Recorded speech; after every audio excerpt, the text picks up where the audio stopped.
सफलता में बढ़ते कदम भाग 2 के अंतर्गत मैं आपको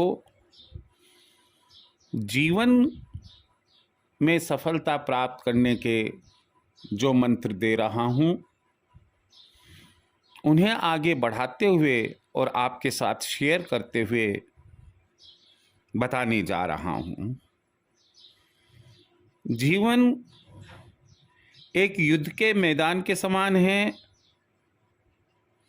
और आपको ध्यान रखना है कि जहाँ हार हो रही हो वहाँ ज़्यादा ताकत ना लगाएं और ताकत वहाँ लगाएं जहाँ हमें जीत की पूरी उम्मीद है। हमारे जीवन की सबसे बड़ी पूंजी क्या है? यदि हम गहन मंथन करते हैं तो पाएंगे कि हमारे जीवन की सबसे बड़ी पूंजी हमारा अपना आत्मविश्वास है।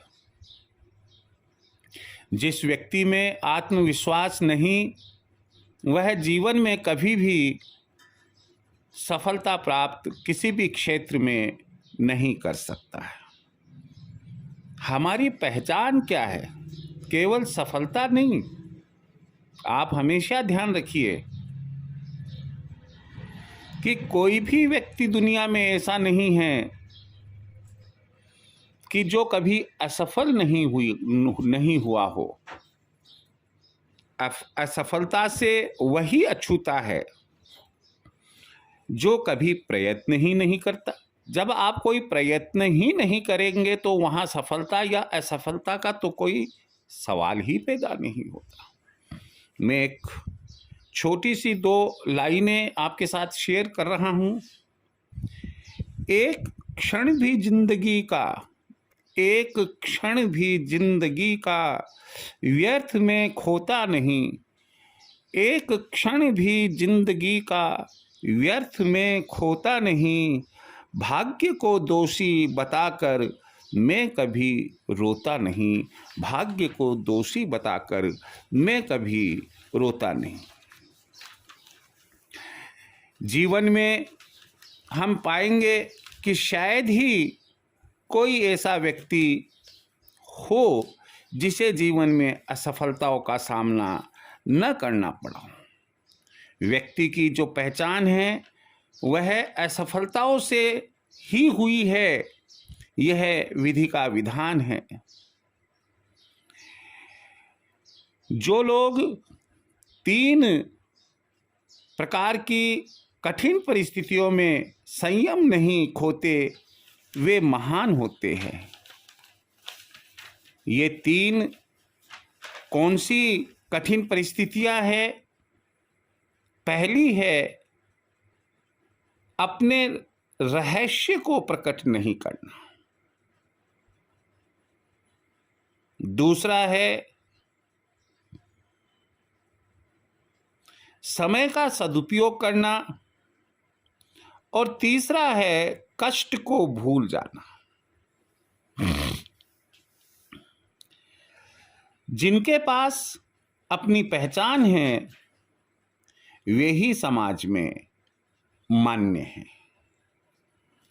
हमेशा ध्यान रखिए, ऐसा कोई दरवाजा नहीं जो ईश्वर को नजर नहीं आता हो, तो फिर हमारी असफलता सफलता उनको कैसे नहीं दिखाई देती है। एक बात और बहुत सुंदर आपको बताने जा रहा हूं। प्रशंसा और चापलूसी 2 सुंदर सगी बहनें हैं। मनुष्य की कमजोरी होती है क्या कि वह अपनी प्रशंसा सुनना चाहता है। हमेशा आप अपनी आत्मा की आवाज सुने। आप उकसाने से बचे। हमेशा ध्यान रखिए, जो जल्दी भड़क जाते हैं अपना अहित ही करते हैं। कभी भी अपनी ईमानदारी और अपने शिष्टाचार को ना छोड़े। आपके पास केवल और केवल मेहनत मेहनत मेहनत होनी चाहिए। आप बुरे विचारों से अपने आप को बचाए। आप हमेशा 3 दोषों से बचे। जीवन में कोई भी मनुष्य किसी से इतना धोखा नहीं खाता जितना कि अपने आप से खाता है। और जो 3 दोष से बचने की बात है, वे 3 दोष कौन कौन से है? पहला है, आप केवल दूसरों में सिर्फ दोष ढूंढते हैं, ऐसा छोड़िएगा। दूसरों में सिर्फ दोष ढूंढना ये छोड़िएगा, ये देखिएगा कि उसने अच्छा काम क्या किया। दूसरों को अपने से अधिक सुखी समझना, इस बीमारी से भी बचिए। और सबसे बड़ी बात है कि काम को अधूरा छोड़ने की प्रवृत्ति, यह है सबसे बड़ा दोष। यदि आपको सफल होना है तो काम को अधूरा छोड़ने की प्रवृत्ति से बचे। संघर्ष ही मनुष्य को मनुष्य बनाता है, ये विवेकानंद जी ने कहा है। मैं उम्मीद लेकर चलता हूँ कि हमारे विद्वानों ने जो विचार हमारे जीवन को एक सफल जीवन बनाने के लिए दिए हैं, हम उन विचारों को अपनाने की कोशिश करें और अपने जीवन को सफल बनाएं। जय श्री कृष्ण।